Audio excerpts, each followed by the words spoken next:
feel the warm blood running down the side of my face. I have never felt that kind of pain before in my life. There's pressure crushing my lower back. It's everyone's worst nightmare, being eaten alive by a wild animal. In this episode, 3 remarkable stories from the water's edge. What's it like when you become human prey?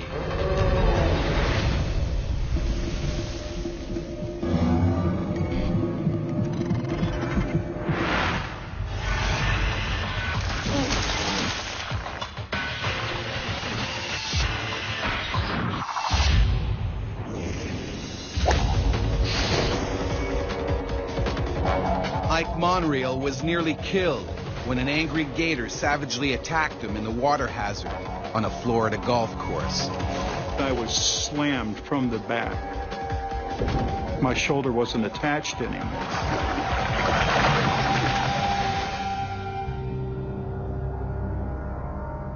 The Tampa Palms Golf and Country Club, Florida. The kind of place people come to kick back and enjoy the high life. But its ponds and lakes are also home to creatures that have barely changed since the dinosaurs. Alligators are very common in Florida, and almost any freshwater system can have alligators in it. And that's one of the things that people need to be aware of, is that just because they haven't seen an alligator in an area doesn't mean there isn't one right now. The lake by hole 13 is the territory of this 7-foot alligator. He's always hungry, and he's not too picky. As long as they can catch it and eat it, almost anything is potential prey. And they'll take things as big as deer occasionally.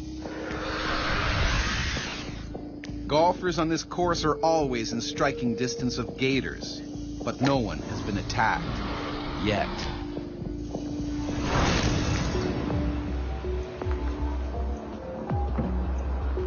"62-year-old Ike Monreal owns a golf ball retrieval service, diving for lost balls in the lakes here. He normally pairs up with one of his sons, but today he's working solo. Well, I get as many as 12,000 balls in a single day. And at this time and point, I was being paid 8 cents per ball. Ike's been doing this job for the last 15 years and knows how dangerous it can be. I've been nudged not knowing the alligator was in the water. That happens. They'll stay down for 15, 20 minutes. So I've been bumped, nudged, nipped, tail whipped. Almost all of us divers working in the southeastern United States, we have close calls like that. The gator is getting hungrier by the minute. The hot weather triggers its need to kill and feed. Alligator activity is related to temperature. When temperatures get to their highest, alligators are trying to feed on a very regular basis. That's a big concern for Ike. When I approach a lake, I'll look and make sure I'm the only participant in the water. He sees a familiar sight. Saw the usual 7.5 foot gator that's there all the time.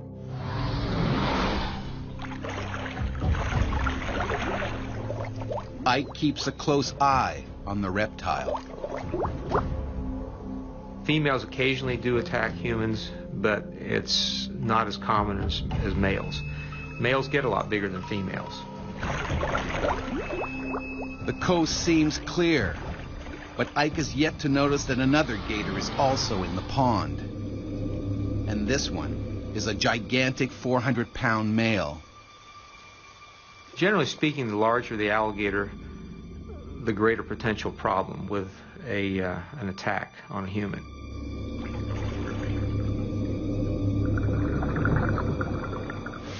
Ike gets on with his job.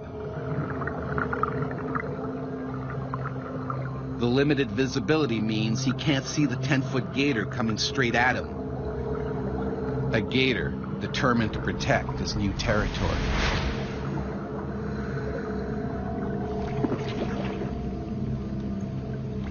I was just about ready to come out of the water. I had enough air left. Life was good. I was just working away at it. And that's when the gator moves in.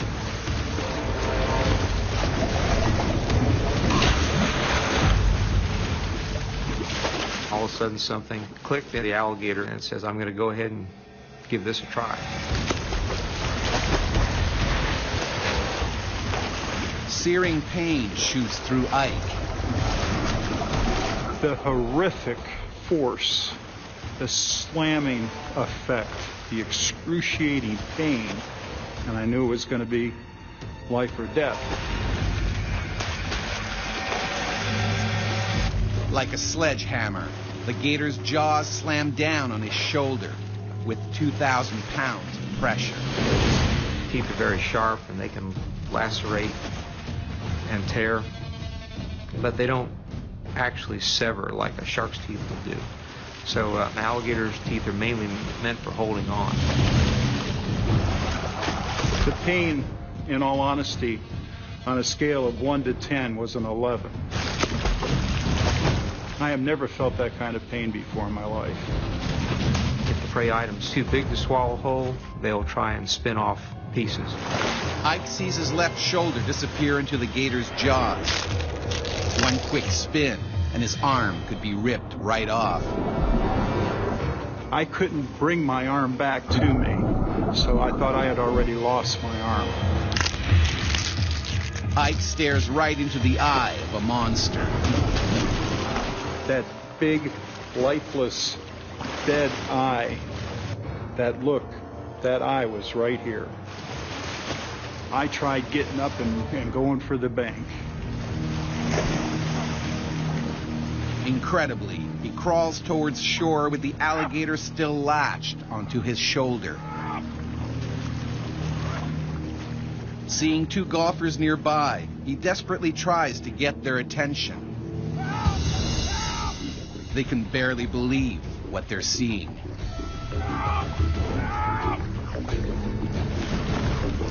Ike is fighting for his life.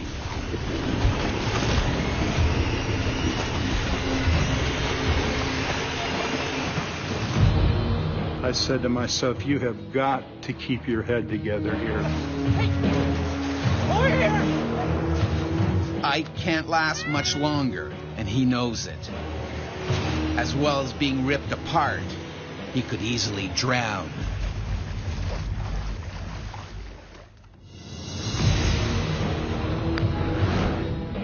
Retrieving golf balls in a pond at a country club in Tampa, Florida, Ike Monreal has been attacked by a vicious 400-pound gator. His screams attract terrified golfers desperate to help save him.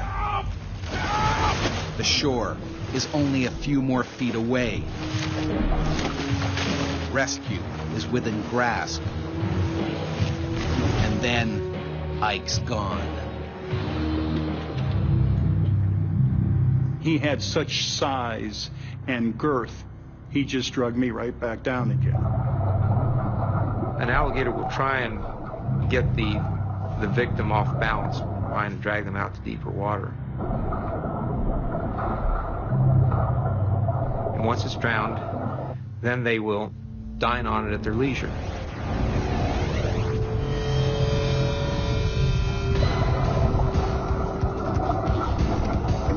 Ike struggles. He needs to make sure that he keeps his oxygen supply. Without it, he will die in minutes. I said to myself, you pass out, the regulator falls out of your mouth, and you're going to die here. That's when I prayed to God. For Ike, it's now or never. He needs to do something, and fast. I worked my hand around his snout. I was able to turn into him. My shoulder is as far back into his jaw as it can go. Ike jams his thumb in the reptile's eye. The most vulnerable part of an alligator is probably its eyes. Everything else is pretty well protected. But the move barely phases the gator. An alligator might expect to have slight pressure to its eye if it grabs a large prey item. Ike could be seconds from dying. He reaches back with everything he's got. That's when I stuck my thumb as far back into his eye and as down as far as I could. The move stuns the gator. But then when he went further in, this was something that was totally unexpected by the alligator. He just went ballistic. The bite got worse, and that's when he tried to roll me. They will grab a hold of an appendage and then spin in the water to try and get that appendage torn off. He's in so much pain, Ike can't keep his thumb in the gator's eye socket. I was thinking that it was, you know, the demise. The end was there.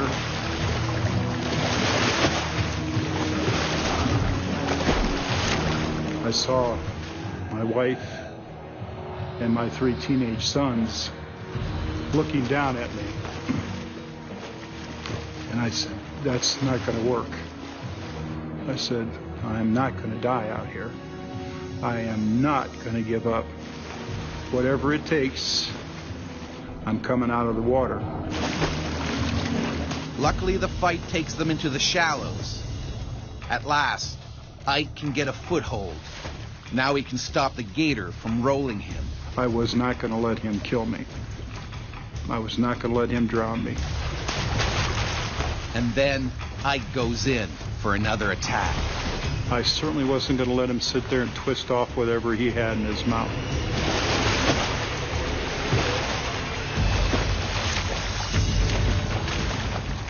I took my thumb again, took a deep breath, and slammed it in his eye socket, and I swear I got halfway to his brain. Alligators can feel and react to pain. They don't like that. Against all odds, the giant's jaws finally snap open. Ike seizes the opportunity and desperately tries to get out of the water.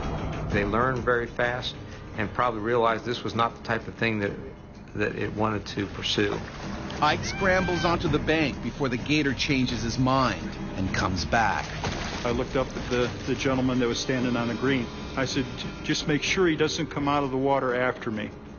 I said, I don't think I can handle another bite. The alligator swims away. He went out into the deeper part of the swamp. And at that point, I knew I was safe. Are you all right? Are you okay? He dislocated my shoulder. My shoulder wasn't attached anymore. There were teeth holes 1 inch across, 1.5 inches deep over the shoulder. Paramedics on their way. It's bad, but things could have been far worse. Ike's 17-year-old son had originally been scheduled to work that day. He wouldn't have had the size or the experience. The horrific fact of all of this is I would have lost my son. Ike may never fully regain the use of his arm. He and his sons have not returned to the water since the attack. My sons do not dive anymore. My business is Ike and Sons. My boys I'll not let go in the water anymore. So do I want to get even? You betcha. 4 hours after the attack, a state-licensed trapper captures an 8-foot alligator from the lake, 50 feet from the scene of the crime.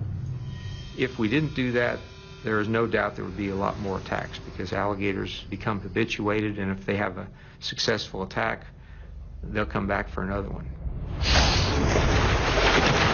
Ike doesn't believe the trapper got the one that wanted him as prey. I think she trapped the smaller, the 7.5, 8-footer that was there. And I do not think to this day that it was that smaller gator. In that case, the gator that nearly killed him is still out there. Alligators can prove lethal in the southern U.S., but in Africa and Australia, the biggest threat to humans is their deadlier cousin. Crocodiles kill as many as 200 people every year.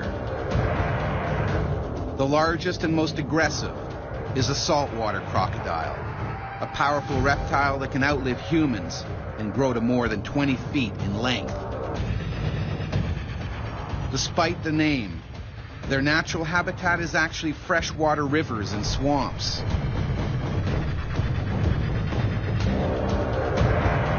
What makes them so deadly is their uncanny camouflage. In September 1872, Australian Constable William Davis decided to break police regulations and take a refreshing swim in Darwin Harbour. Davis spotted a log floating some distance out and swam over to it. Suddenly, the log started swimming towards him, very quickly. Davis soon realized it was a saltwater crocodile that had left a river and headed into the harbor. But it was too late. As Davis started to swim away, the croc zeroed in, its jaws crashing down on his head. Constable William Davis became the first police fatality in Australia's Northern Territory. More than 100 years later, amateur diver Jeff Tanswell was also savaged by a saltwater croc. It turned a snorkeling trip into a bloody battle for his life. And he was screaming, "Don't let him eat me, just don't let him eat me." Come on, grab my hand. Northern Australia. Protected by law, the saltwater croc population has swelled nearly 5,000% over the last 30 years to as many as 150,000. They are man-eaters, and no stretch of water anywhere is safe. On a tidal river, this 12-footer is looking for its next meal. Their diet consists usually of fish and crabs, crustaceans, small mammals, that kind of thing. But an 18-foot crocodile can drag down a buffalo if it really wants to. Although he normally hunts in rivers, today he heads out into the open sea. People have seen saltwater crocodiles swimming past oil rigs and past boats just in the middle of the ocean. And so what's this crocodile doing? It's just swimming from one point to another.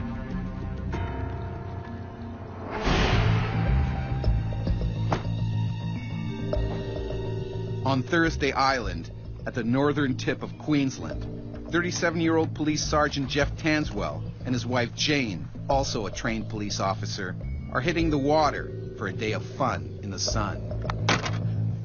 My entire life I've been brought up by the water. So we've always been brought up with boats and diving and fishing, and that's just second nature. If we go fishing, or we'd just go out and have a look and jump out on a reef. Hi! Hey! Hi! Today they plan on doing some spearfishing with their friends Amanda and Dave.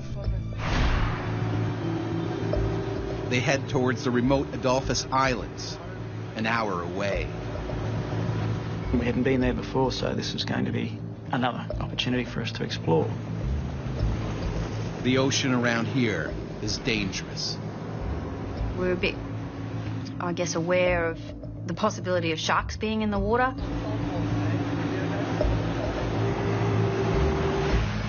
It's something that's always stored in the back of your head. Let's just enjoy the ride, but let's be aware. Keep an eye out for a shark. The last thing on Jeff's mind is running into an aggressive saltwater croc. All I knew was that crocodiles inhabit the coastline, and they need to go from river to river to river. And they do not go out to sea. And that was what I was brought up with. But he's wrong, dead wrong. A wandering killer croc is also headed to the Adolphus Islands on a collision course with Jeff's party.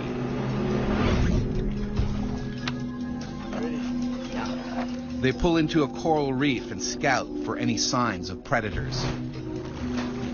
We were were making sure that there was no sharks or anything in the water that was dangerous, but we didn't see any sharks. If there's going to be a shark, he's going to be patrolling the deep water. So I'm not going to go there. I'm going to take the safer option, and I'm going to go in closer to the coast.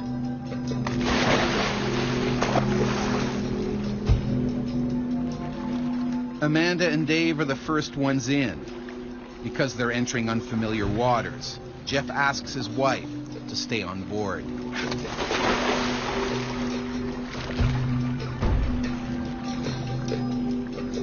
You have to leave someone on the boat just for safety. If you catch a fish, if it bleeds, you don't want to have fish blood in the water. Could attract sharks, so if they catch a fish or crayfish or something, they just hold it up and I start the boat, go over. Jeff enters deep in an alien world where he is both the hunter and the potential prey. You can see all the little colourful fish dancing around in amongst all this brightly lit coral. I saw the other two diving with us. They started heading out a bit wide. And I remember thinking, I'm not comfortable diving out to where the coral edge is, where it drops off into the deeper water, because sharks could come and go.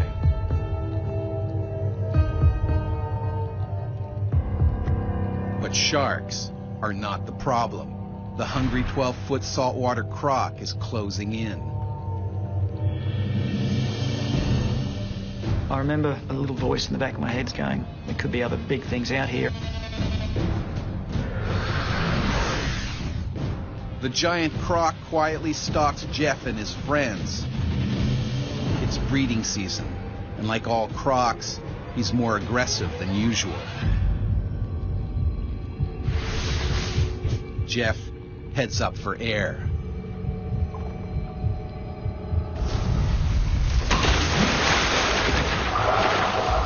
I just thought I'd been hit by a boat. The fear that a predator instills in its prey, it's bottomless.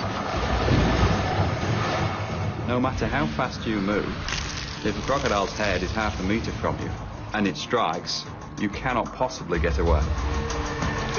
Jane can't quite make out what's going on. And it all happened within a matter of a split second. I remember staring at that bit of water going, did I just see what I saw, or is that my imagination? The crocodile clamps down on Jeff's head.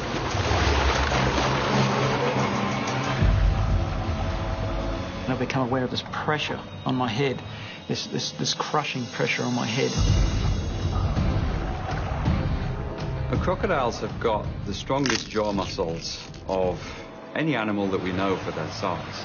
They've got about 66, sometimes 68 teeth in their jaws. They'll puncture through flesh, they'll go through shell, and they'll even go into bone. Jeff is dragged down with his head ripped open. He's bleeding heavily and running out of air. He's just gone down with no splash, no screaming, no kicking. Jeff! Jeff! I had no feeling of the water, the temperature, sounds, everything, sight, everything was gone. They've got the power just to shut down your entire system and you don't have a say in it. It was a mixture of just horror as well as just total disbelief. You're on a remote tropical coral island. You're not looking for a crocodile.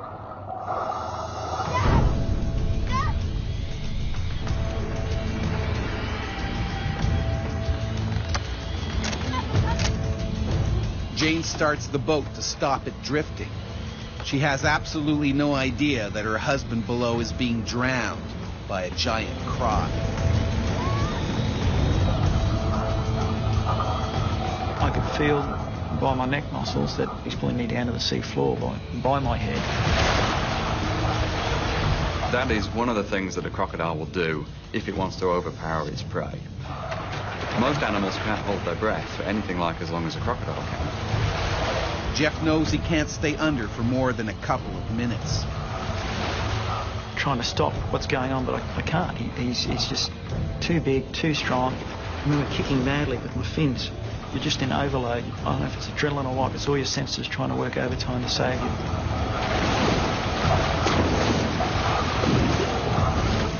And then, a miracle. I remember seeing the jaws release and the sudden burst of light, and I just shot to the surface. I saw his head come up and him blow the water out of his snorkel. Jeff has no idea where the croc is and when it might bite again.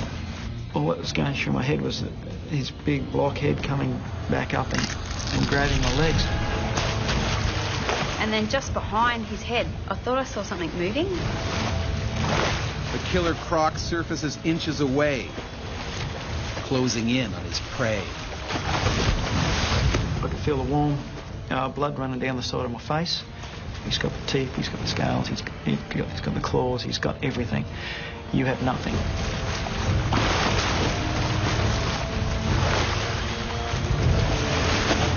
I couldn't believe what I was seeing. It was the most unexpected thing. I remember looking at this thing, and then the brains kicked into gear going, we've got to try and survive this. The croc slowly circles. It sizes up Jeff from every angle. It could rip him apart at any moment. If the prey is large, then it will produce what's known as the death roll.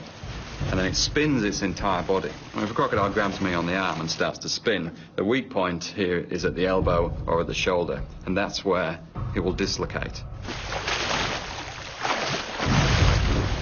We all know that these things come back to finish you off. Jeff realizes he may only have minutes to live.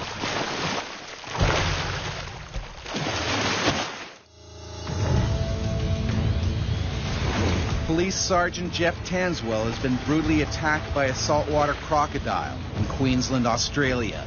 And now his wife Jane, also a trained officer, is desperate to save him before the croc finishes him off. Straight away, you just think, this is it. Someone's going to die here.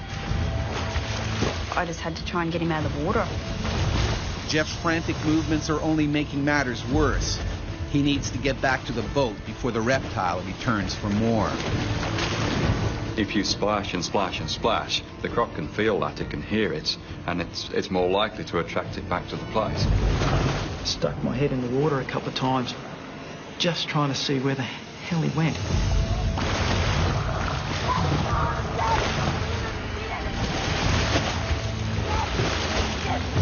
Next minute, I had the boat beside him and I was helping him in the boat from the left-hand side of the boat. I don't know how I pulled him out of the water. I think it was just a pure adrenaline. Oh, Jeff. You're okay. Open your eyes. Open your eyes. Look at me. Look at me. Look at me. I'm right here, okay? Concerned about their friends, Jane swings the boat around to the other side of the bay and finds Amanda and Dave unharmed. But the monster croc is still somewhere below. Everyone may be safely in the boat, but Jeff's wounds are serious. I got a puncture hole in my left cheek. I got a laceration on my left temple. The left ear was torn. And I got lacerations behind both my ears where the teeth went in, and scratches on my back where his claws went in. It's essential Jeff gets to the hospital as quickly as possible, but they are a good hour away from the coast. He could have a brain injury. He could have some sort of compression on his brain. He could have a stroke. He could also be infected by the croc. Its teeth are covered in mud, covered in bacteria. It's a breeding ground for bacteria. If that crocodile then bites you, it drives those bacteria deep into your flesh, and it can cause a much bigger problem than the bite itself. Crocs kill as many as 200 people a year. And right now, Jeff looks like he might join that gruesome club. We got to the hospital and went straight into the emergency room. I had all my wounds scraped and washed out, which was quite painful. And then they microsurgery my ear and stitched everything back together. He owes his life to Jane's quick rescue and pure luck. Certainly, if it wanted to kill him, it would have. Jeff knows all too well how close he came to death. And there is nothing as terrifying as realising that this thing is going to come along and eat you, and you can't do a thing about it. No further attacks were reported in the Adolphus Island region that summer. Most likely, the saltwater crocodile returned to the coast and headed upriver.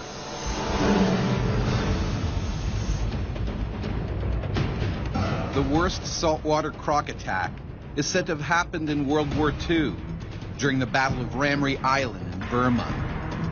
Surrounded by British troops, a group of Japanese soldiers desperately tried to escape through mangrove swamps infested with saltwater crocs. The next morning, only 20 survivors were found. Nearly 400 may have been devoured by the hungry crocs.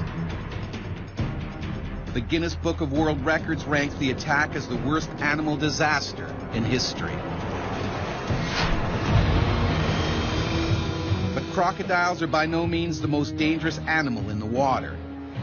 That title falls to the hippo, Africa's most deadly creature. Weighing as much as a small pickup truck, hippos kill around 200 people in Africa each year. For millennia, they have been a deadly threat to people living throughout Africa.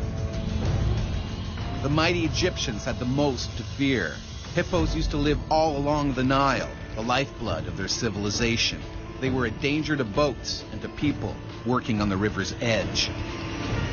The animals were considered so powerful, they were associated with gods. Kings hunted them from royal ships. It was a brutally dangerous sport. In around 3100 BC, Menes, the first king of unified Egypt, is said to have been carried off and killed by a hippopotamus during such a hunt, ending his 62-year reign. More than 5,000 years later, while leading a river safari in Zimbabwe, guide Paul Templar also found out just how brutal a hippo attack can be. I had tusks going through me every which way but loose. There was a lot of blood in the water. You could see he'd been quite badly bitten. Oh.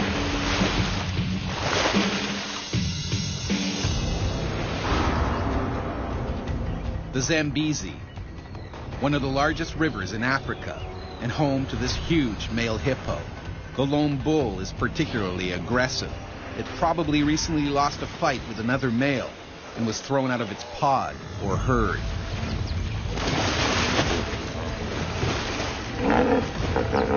And now he's viciously protecting his new territory. Hippos respond the same way we would if someone repeatedly broke into our homes, with extreme aggression. The bachelor bull has attacked 7 people in the last few months, defending its turf. And he's more than ready to do it again.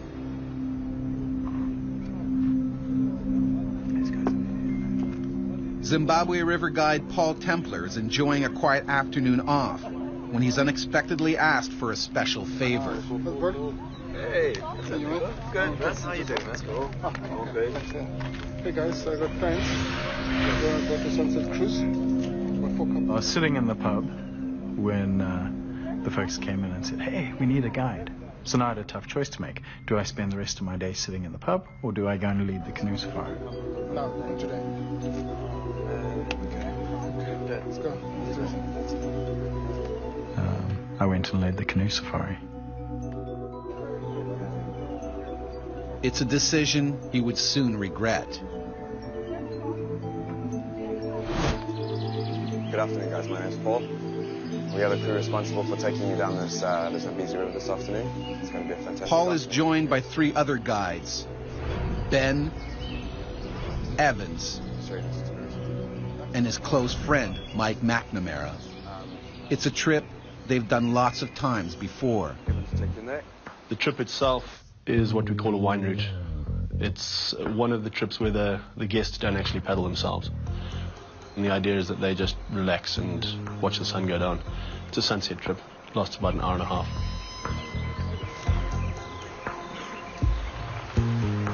The idea was just to sit back and relax and take in everything that nature had to offer.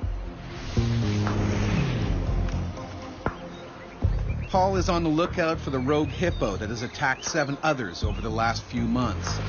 He's already had his own nasty run-in with the 3-ton monster. About 6 months prior to this, I'd been leading a similar canoe safari, and I'd been attacked by a big brute of a hippo. The hippo had smacked the bottom of Paul's canoe, catapulting him and 2 passengers into the water. That time, they had escaped unharmed. I knew that that hippo was in the area, and though I couldn't see him, I thought going through the narrow channels would be my safest option. And so far, so good. As they come around the bend, Paul notices a large pod of hippos. They weren't really a concern. They were off to the side, and I could see them, and I felt that I had a pretty good sense of what they were up to. They proceed cautiously, making sure they don't startle the hippos. Paul also scans the water for any that are submerged. Occasionally you'll get ears, occasionally you'll get a head, occasionally you'll get the whole body. Then there'll be nothing. They'll all disappear underwater. You watch the water's moving differently if there's a couple of ton hippo moving around beneath it. All seems to be going well. They safely get past the pod into faster moving water. And then I turned just in time to see Evans flying through the air. Likely it's the same rogue hippo. From underwater, he surfaced like a giant torpedo and knocked Evans clear out of the boat. Paul watches in horror as the current drags Evans away. Evans went under and then popped up again. Paul paddles full speed towards Evans. I turn my canoe around, so I'm going backwards, so I'm between whatever's there and him. I back in to try to rescue him. Paul reached for him with a paddle, shouting to him to grab the paddle so that he could pull him out. I'm probably 4 or 5 feet away from him when I see this bow wave cruising in towards me. And it was at that point where the hippo just erupted next to Paul. While he's trying to help his friend, the hippo turns on Paul and attacks. Just all hell broke loose. The hippo just closed its jaws on his upper torso and pulled him off the boat.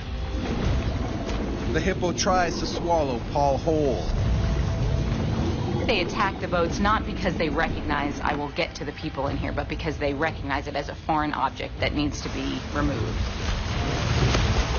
I remember this incredible pressure crushing down on my lower back.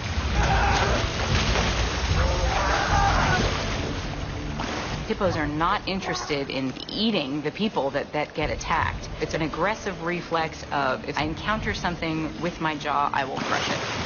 So the crushing comes from the hydraulic press that is their jaw, somewhere on the order of maybe 1,800 pounds. What the canines do is act as hole punchers. They can go through anything. They are strong, they are massive, they are sharp. Paul is kicking and clawing for his life. He needs to get out from the mouth of the beast. Evans also needs urgent help. He's in danger of drowning in the strong currents. There's nothing fellow guide Mike can do. We couldn't get to Evans because the hippo was in the way. Finally, Paul's aggressive struggling pays off. Pushed and pulled. At one point, the monster loosened his grip long enough for me to escape. I just sucked in a lung full of fresh air, and I came face to face with Evans. But Evans doesn't look right at all. I got the sense that all was not well. He wasn't going anywhere. I think terror and panic had quite literally overwhelmed him. For Evans, it's too late. He's drowned in the strong current. He literally just rolled his eyes up and he sank and he was dead. And that's when the hippo zeroes in on Paul again. At this point, it was all up to the hippo, and really there's nothing you can do. This time the hippo is clamped down on Paul's legs, tearing into skin and bones. The hippo started the attack and was not going to finish the aggressive behavior until the intruders were gone. It happened very quickly, and you could see that it was a serious attack, that there was going to be some serious injuries out of this. They don't just try to win, they try to destroy their opponent. One of the clients watching later said that it was like watching a vicious dog, literally just trying to rip apart a rag doll. These huge tusks tearing through my torso as it drove me underwater. So I had tusks going through me every which way but loose. He bit down so hard that I thought for sure he was going to bite me in half. The hippo has speared Paul badly, and now he starts dragging him down to drown him.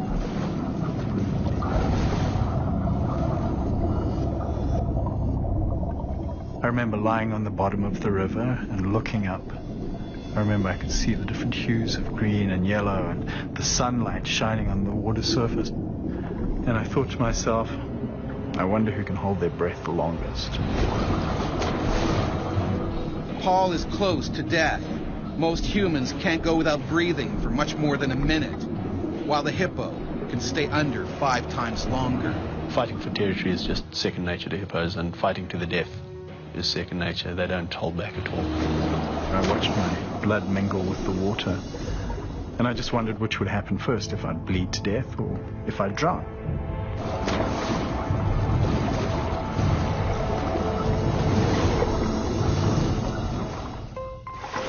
During a bloody hippo attack in Zimbabwe, Africa, one man has died, while another, river guide Paul Templar, has been gored by the creature's teeth and dragged to the river floor. And now, Paul is also drowning.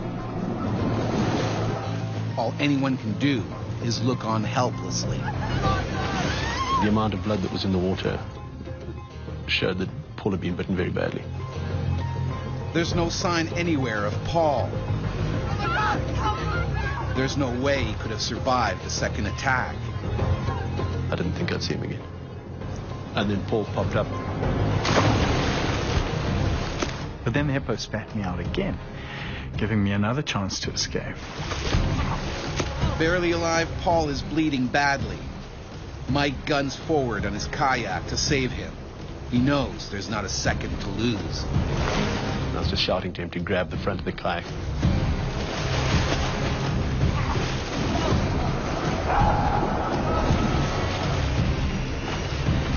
I managed to grab a hold of the handle on the boat's nose. For a moment, Paul seems safe. But the hippo comes back for more. It tries to chomp down on Paul's dangling legs.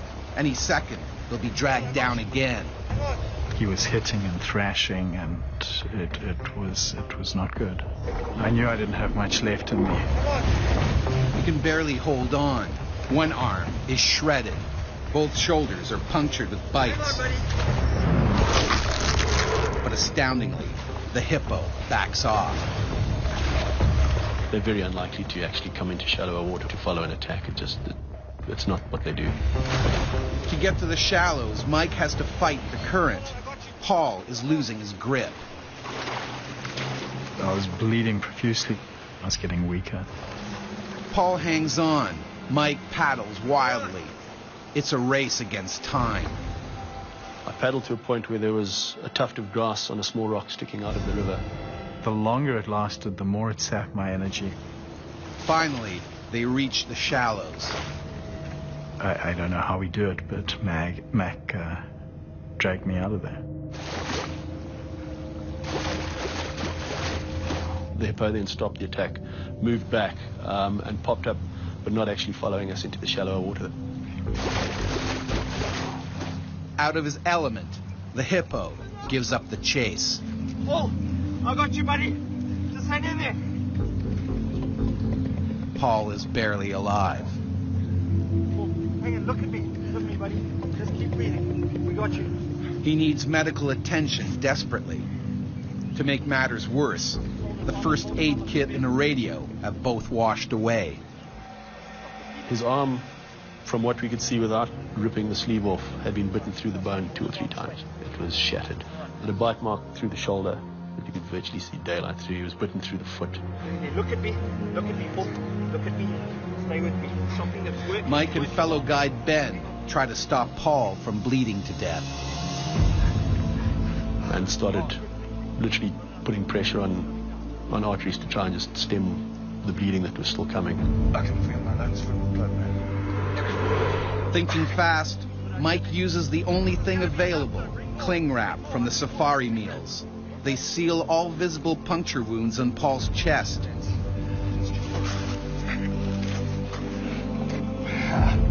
Mike and Ben lift Paul into a canoe. When I put him in the boat and sent him off, I thought he was going to die. Hold on. He definitely didn't look as though with those injuries he could survive. The only way out is right through the killer hippo's territory. What we're seeing is an animal under stress. The first time that someone breaks into your house, maybe you won't fight them off. The second time, maybe you'll fight them off a bit more. By the 10th time, you're armed and ready to go. But as we were pulling out and this angry hippo was still there, I thought for sure he was going to come and finish me off. But the hippo chooses to stay put, and Paul is quickly taken downriver. By chance, along the way, they meet a local medical crew conducting emergency drills. There's a shock trauma team who are just practicing. Just go figure, a couple of minutes away. They take Paul on an 8-hour drive to the hospital, where he learns that his arm is beyond repair. They took off part of this arm. They took it off just above the elbow to start with. I got gas gangrene, which meant that my body was rotting from the inside.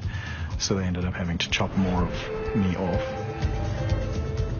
In the end, his arm is amputated. Mike and the river raft clients are rescued later that night. A search party is sent out for Evans. It was a full 2 days before we found his body quite a bit further downstream. It had washed out. The rogue hippo is never found.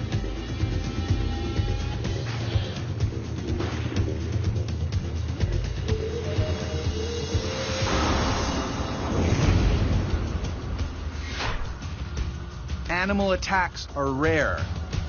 People are fair game, but we aren't a normal prey item for them. They usually avoid people. But as we increasingly crowd their water world, run-ins are bound to happen. They're animals that are trying to protect their territory, that this is their habitat and this is the area they need to survive. And when these river killers do attack, we become their human prey.